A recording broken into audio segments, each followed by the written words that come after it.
Welcome to the channel. I'm Stacy, and my goal here is to help you to be front of house ready for your worship services. On this channel, I focus on song-specific stuff like tones and parts, and today we'll be going over the tones for the song Alleluia by Elevation Worship. For the cover video, I used my pedal board. I had the HX Stomp covering the amps and some other goodies, but on the board, I ran my Boss CS3 compressor, and I've got the sustain on that one cranked a bit compared to how I normally run it. It's at right around 10 or 11 o'clock, which is pretty high. I've got everything always on. So one quick thing to note is that the tones don't change throughout the song. Just the way we play brings up and down the dynamics. And so just something to keep in mind. So I've got the compressor always on. That's going into the Carbon by Browne Amplification. For that one, I've got the level set at noon, and then the drive is set somewhere around 10 o'clock. And I love what that pedal does. I've got the tone set at noon and toggles in the middle. So it's just doing a little bit of what that Blues Breaker pedal does. That's going into the Euphoria by Wampler pedals, and I don't know if they're Wampler pedals anymore. They might just be Wampler. But anyway, that one is set with everything's. Let's see, the gain is off, the bass is off, and those both push drive. So when you crank the bass, you get a fuzz tone if you've got that maxed out. So I've got that at 0, gain is at 0. Volume is set at about unity, and then the tone is also set to be matching the tones coming from the amp, so it's not making the effects brighter. It's not bringing a brighter thing out of that pedal or darker, just matching. Then we're going into the Stomp, and on the Stomp, I'm running the Trinity Chorus. That's always on. From there into the effects loop that has the Jet Eternity delay and Revelation reverb, and I've got those set up with just a little bit of both. It's not real heavy-handed on either one of those effects. You don't hear the decays coming off the delay, but there's a little bit of something there. From there, we're going into a noise gate that kills the hiss that comes off that loop. And then we're going into 2 Cali Texas channel 1s. I've got one side set up a little hotter than the other. The hot one is mic'd up with the Dynamic 57, the other with the Dynamic 7. And then I have the simple EQ at the end, bumping my favorite frequencies, low gain at 1 decibel, holy mid-range, which is 777 hertz at 1.5, and the high gain at 2.5 decibels. The signal chain for the HX Stomp is the Deluxe Comp, set with a high threshold, going into the KWB drive, which I've got set to match and mimic what the Carbon and Euphoria did on the board. From there into a single Cali Texas channel 1. And then we're going into a dual cab block, one side mic'd up with the 57, one with the 7. And then we're going into the Trinity Chorus. From there into the Elephant Man delay, and then the Dynamic Hall reverb, and the simple EQ at the end, bumping the same frequencies as the dual amp setup. The signal chain for the Helix is similar with the Deluxe Comp into the KWB drive. Then we're going into the volume pedal.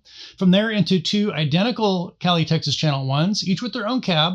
I've got one side mic'd up with the 7, one with the 57. Then we're going into the Trinity Chorus, the Elephant Man delay, the Dynamic Hall reverb, and the simple EQ bumping the same frequencies.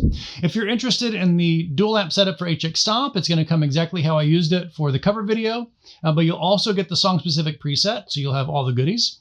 And then if you're interested in the dual amp setup for Helix, it's a bit different. We got the Deluxe Comp going into the Diana drive, and I love this drive. It does some really cool things. And especially with the setup for the other tones for this song. From there, we're going into the KWB drive, and then the 2 amps set up the way I use them on the cover video. So one a little bit hotter than the other. Hot one's mic'd up with the 57, the other with the Dynamic 7.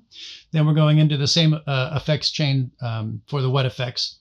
But the snapshots are a bit different. I've got the Snapshot 1 is the same cover for the song. Snapshot 2 has got a little bit of a louder repeat if you wanted to use it. Snapshot 3 is set up with the same tone set up for swells. Then I've got a Snapshot 4 set up for leads. And when I kicked on the Diana drive with that chorus, it took me right back to 1994. And I was hearing Stone Temple Pilots for the first time, and I loved it. So that was a really cool tone. I've also got a Snapshot set up for crunch. So that's the Diana drive with a little bit lower output and no chorus. So that's a great crunch tone. And then there's a clean. And the clean doesn't have any chorus. It does have the KWB drive because that's not really pushing a whole lot. It's just doing some good magic. And then I've got a chorus wash. So I love that setup for just playing ambient light things in the small parts, the small dynamic parts of your service. And then I've got Snapshot 8 set up for swells without chorus. I'll be running through the song-specific preset on the HX Stomp and the dual amp setup on the Helix. I'll be using the Strat, the Gretsch, and the Epiphone Les Paul. All right, let's hear it.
found this one helpful. If you did, subscribe and hit that like button for good measure. If you'd like the resources for this song, you'll find them at a link in the description box below. You'll also find the Sunday Starter Pack, which is a free download that's going to come with 2 packs, one for HX Stomp, one for Helix. Both packs have 2 free presets. Both packs have a tabbed reference chart. And the HX Stomp pack comes with a MIDI controller guide in case you want to control your HX Stomp with a MIDI controller, helping you navigate snapshots, turn effects off and on, whatever it be. That's also in that one. All right, I hope you have a great week, and I'll see you in the next one.